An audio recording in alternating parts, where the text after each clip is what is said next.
दोस्तों, योग शास्त्रों में बताया गया है कि मनुष्य के शरीर में मुख्य 7 चक्र हैं, जिनका नाम है मूलाधार चक्र, स्वादिष्ठान चक्र, मणिपुर चक्र, अनाहत चक्र, विशुद्धि चक्र, आज्ञा चक्र और सहस्त्रार चक्र।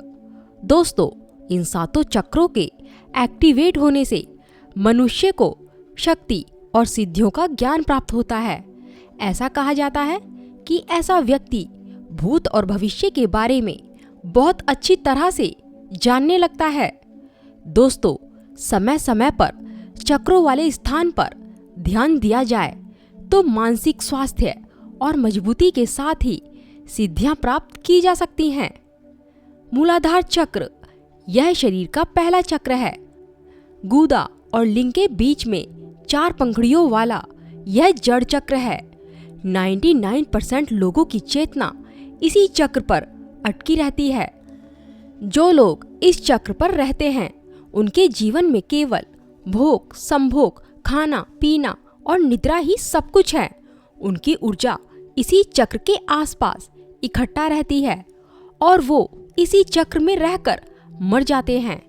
दोस्तों, इस चक्र को एक्टिव कैसे करते हैं? मनुष्य तब तक पशु की तरह है जब तक कि वह इस चक्र में जी रहा है। इसलिए दोस्तों, शुरुआत में भोग, निद्रा और संभोग पर संयम रखते हुए इस चक्र पर लगातार ध्यान मेडिटेशन करने से यह चक्र एक्टिवेट होने लगता है। इस चक्र को एक्टिव करने के लिए दूसरा नियम भी है। जब आप ध्यान मेडिटेशन करते हो तब आपकी गहरी और नॉर्मल तरीके से ली गई गहरी सांस आपके मूलाधार चक्र को एक्टिव कर देती है। बस आपको साक्षी भाव में रहकर अपनी सांसों को टकटकी लगाकर देखते रहना होगा कि आपकी सांस कहाँ से आ रही है और किधर जा रही है, इसकी लंबाई क्या है। मतलब कि आपकी एक भी सांस आपकी इजाजत के बगैर आपके अंदर प्रवेश ना करे और ना बाहर आए। दोस्तों, इस मूलाधार चक्र का इफेक्ट क्या होगा? इस चक्र के एक्टिव होने पर व्यक्ति के अंदर वीरता, निडरता और आनंद का भाव जागृत हो जाता है। सिद्धियों को प्राप्त करने के लिए वीरता, निडरता और जागरूकता का होना बहुत जरूरी है। दोस्तों, अब थोड़ा और ऊपर चलते हैं स्वादिष्ठान चक्र पर, जिसकी 6 पंखुड़ियां हैं। अगर आपकी ऊर्जा इस चक्र पर इकट्ठा है तो आपके जीवन में मौज मस्ती, घूमना फिरना और मनोरंजन जैसी चीजें ही रहेंगी। यह सब करते हुए ही आपका जीवन कब बीत जाएगा आपको पता ही नहीं चलेगा दोस्तों, और अंत में आपके हाथ फिर भी खाली ही रह जाएंगे। इसे एक्टिव करने के लिए आपको समझना होगा, जीवन में मनोरंजन जरूरी है, लेकिन मनोरंजन की आदत नहीं डालनी है। मनोरंजन भी व्यक्ति की चेतना को बेहोशी में ढकेलता है। कोई भी फिल्म सच्ची नहीं होती है, लेकिन उससे जुड़कर आप जो फील करते हो वह आपके बेहोश जीवन जीने का प्रमाण है। दोस्तों, नाटक और मनोरंजन सच नहीं होते हैं।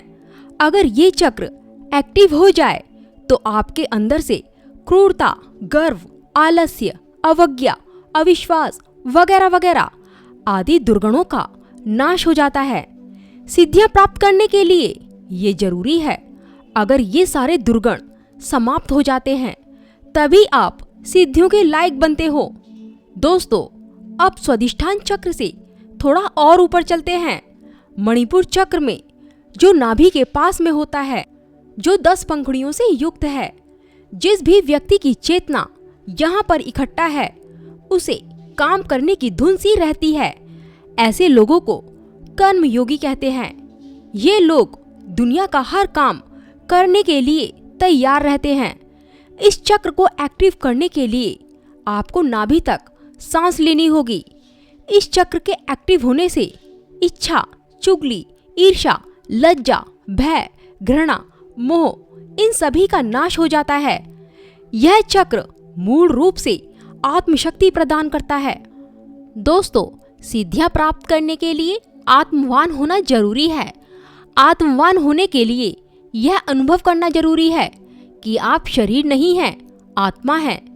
दोस्तों, अब थोड़ा और ऊपर चलते हैं अनाहत चक्र पर। यह चक्र 10 पंखुड़ियों से युक्त है। यह चक्र हृदय के बीचों बीच रीढ़ की हड्डी पर स्थित होता है। अगर आपका अनाहत चक्र एक्टिव है तो आप एक रचना करने वाले मनुष्य बन जाएंगे। हर समय आप कुछ ना कुछ नया करने की सोचेंगे। इस चक्र को एक्टिव करने के लिए हृदय पर संयम और ध्यान लगाने से यह चक्र एक्टिवेट हो जाता है और सुषुम्ना इस चक्र को भेद कर ऊपर जाना शुरू करती है। इस चक्र के एक्टिव होने से इच्छा, चाहत, मोह, कपट, आडंबर और अहंकार समाप्त हो जाते हैं। इस चक्र के एक्टिव होने से व्यक्ति के भीतर प्रेम और संवेदना का जागरण होता है। इसके एक्टिव होने पर व्यक्ति के अंदर खुद ही ज्ञान प्रकट होने लगता है। दोस्तों, अब थोड़ा और ऊपर चलते हैं विशुद्धि चक्र पर। यह चक्र कंठ में स्थित होता है, जहां पर सरस्वती का वास होता है, जो कि 16 पंखुड़ियों से युक्त है। सामान्य तौर पर यदि आपकी ऊर्जा इस चक्र के आसपास इकट्ठा है तो आप बहुत ज्यादा पावरफुल हैं। इसे एक्टिव करने के लिए कंठ में संयम करने और ध्यान लगाने से यह चक्र एक्टिव होने लगता है। इसके एक्टिव होने से 16 कलाओं और 16 विभूतियों का ज्ञान हो जाता है। इसके एक्टिव होने से भूख प्यास को रोका जा सकता है, वही मौसम के प्रभाव को भी रोका जा सकता है केवल अपनी इच्छा शक्ति से। अब थोड़ा और ऊपर चलते हैं आज्ञा चक्र पर। दोनों आंखों के बीच में स्थित होता है यह चक्र। सामान्य तौर पर जिस भी व्यक्ति की ऊर्जा यहाँ पर ज्यादा एक्टिव है तो ऐसा व्यक्ति बहुत ज्यादा बुद्धिमान, भावुक और तेज दिमाग वाला बन जाता है। लेकिन ऐसा इंसान सब कुछ जानने के बावजूद भी चुप रहता है। इस चक्र को एक्टिव करने के लिए भ्रुकुटी के बीच में ध्यान लगाने से यह चक्र जागृत होने लगता है। इस चक्र के एक्टिव होने पर यहाँ पर अपार सिद्धियां निवास करती हैं। इस आज्ञा चक्र को एक्टिव करने से सभी शक्तियां एक्टिव हो जाती हैं और व्यक्ति एक सिद्ध पुरुष बन जाता है। दोस्तों, अब थोड़ा और ऊपर चलते हैं सहस्त्रार चक्र पर। सहस्त्रार चक्र की स्थिति मस्तिष्क के बीच भाग में है, मतलब जहां पर चोटी रखते हैं। अगर व्यक्ति यहां तक पहुंच गया है यम और नियम का पालन करते हुए तो उसका शरीर एक आनंदमय शरीर बन जाता है। ऐसे व्यक्ति को संसार, संन्यास और सिद्धियों से कोई फर्क नहीं पड़ता है। इसको एक्टिव करने के लिए सांसों के जरिए ईड़ा और पिंगला के रास्ते से होते हुए मूलाधार तक पहुंचकर फिर मूलाधार से सुषुम्ना नाड़ी में प्रवेश करके सहस्त्रार तक पहुंचा जा सकता है। लगातार ध्यान मेडिटेशन करने से यह चक्र जागृत हो जाता है। ऐसा इंसान हमेशा नशे से भरा रहता है। आप भगवान शिव के बारे में बहुत अच्छी तरह से जानते हो। वो हमेशा नशे से भरे रहते हैं क्योंकि वो सहस्त्रार अवस्था में रहते हैं। ऐसा व्यक्ति परमहंस को प्राप्त कर लेता है, या यूं कहूं कि वो भगवान ही बन जाता है। यही सहस्त्रार चक्र की अवस्था है, यही मोक्ष का द्वार भी है। तो दोस्तों, वीडियो कैसी लगी कमेंट करके जरूर बताना। नमस्कार दोस्तों।